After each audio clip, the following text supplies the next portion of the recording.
Good morning, everybody. Welcome back to Wicked Wise. I appreciate all the comments.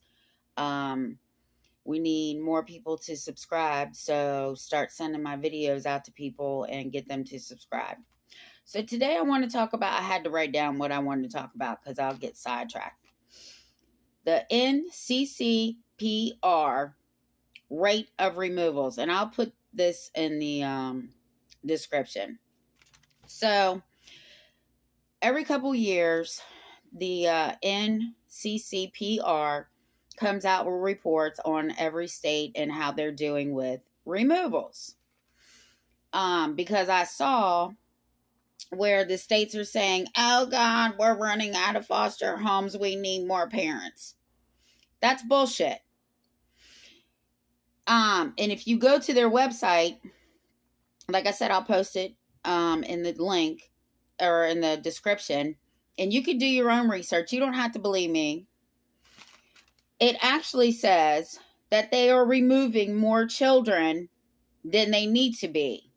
Okay, you can find everything about CPS on there, and I'm on their emails, newsletter stuff, so I get emails from them all the time.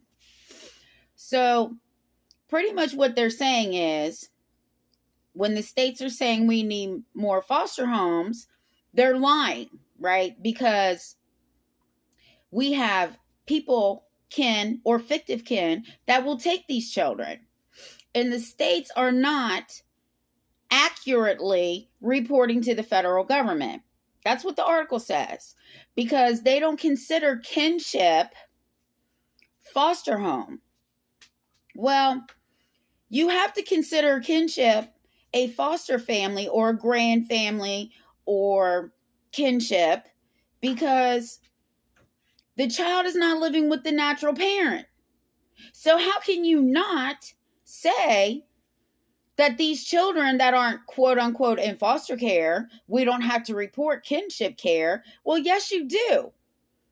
And the reason they don't report that is because kinship, they make no money. There's a couple of states that are trying to get laws passed because grand families and people that are not the parent, our income should not be based on benefits that these children can get, because kinship has no money unless you are quote unquote a foster care kinship, right? And only then, the only reason they want you to do that is because the state is making money off these kids' backs. They don't like grand families because who don't go through their system, because they make no money. So they say, okay, yeah, you can have the kid. And because you don't want to go through the foster care system to become a foster parent, quote unquote, kinship provider, if you need benefits for this child, you need to submit your income. Why? We aren't the biological parents. Why should our income be used for a child that needs Medicaid, SNAP, EBT, whatever it's called nowadays, WIC, right? Because grand families struggle. We raised our kids. We raised them. They're grown. They're adults. We got their kids. Why can't kinship, without going through the bullshit foster care system, be able to provide for these children, right, that we're now raising? It makes no sense. But I'm glad some states are picking up on that, because their laws or bills they want to write into laws is going to say that if you're a kinship provider, whether you went through the foster care bullshit or not, you take in one of your kin, you do not have to provide financial statements for the child that you're raising, which it should be, right? I know grandparents that are struggling. They can't get TANF because they work regular jobs. They can't get food stamps because they make $10 over, and they can't get Medicaid, right? because they don't qualify. How is that fair? What needs to happen in the laws that I'm going to try and help get passed in Virginia, and then I'm going to other states, is if you are a grand family kinship provider, fictive kin, the money that they give to foster care, if the child cannot go home, then they need to provide that money for kinship or fictive kin. I prefer to see, instead of them giving money to a foster parent, right? A foster parent, to give that money to the family who needs it, whose children they're trying to take away. That's common sense. But we're not dealing with people with common sense. Okay? We're dealing with people who, A, drink from the same water fountain, 2, believe that they're above the Constitution and that the laws don't apply to them. They want parents to comply with policy, practices, and procedures that have absolutely nothing to do with them. And then we have judges who aren't paying attention, who are signing safety orders or safety plans or removal orders, whatever, without the parent being there, called an ex parte.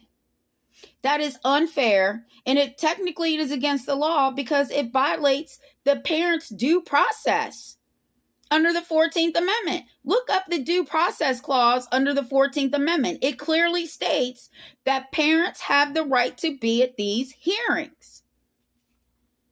Anyway, I'm going to calm down. So I want you all to go to nccpr.org, and I'm going to put it up like I said. Look at your state, okay? Virginia falls between 44 and 51 in all categories. Just look at the years. It's disgusting. We need to do better as a society, and we need parents to stand the fuck up and say, hold it, wait a minute. Here's Supreme Court rulings, here federal rulings that say drug use alone is not enough to take my child. An allegation is not enough to take my child. Where is the evidence? That's hearsay. I have rights. That's what we need. And until parents understand what their rights are and understand the laws in their county, state, towns, whatever, right? CPS will continue. I'm one voice. I work with many advocates. We're all trying to do the same thing. But it's going to take more than us. Because if you listen to this phrase, united we stand, divided we fall. Okay? We all need to stand up. Grandparents, parents, aunts, uncles, cousins. If we all stand up and say we've had enough, the laws are going to change. Now, everybody, continues to tell me, oh, Tiffany, you're built for tough. No, I'm not. I'm not. I have very emotional days when it comes to me helping kids and families. But the difference between me and CPS, my will is stronger than theirs. I'll take on the United States. If I have to go federal, I will. But I want to do it state by state. We already have federal laws in place, and they don't even follow that. So, with that being said, have a great Sunday.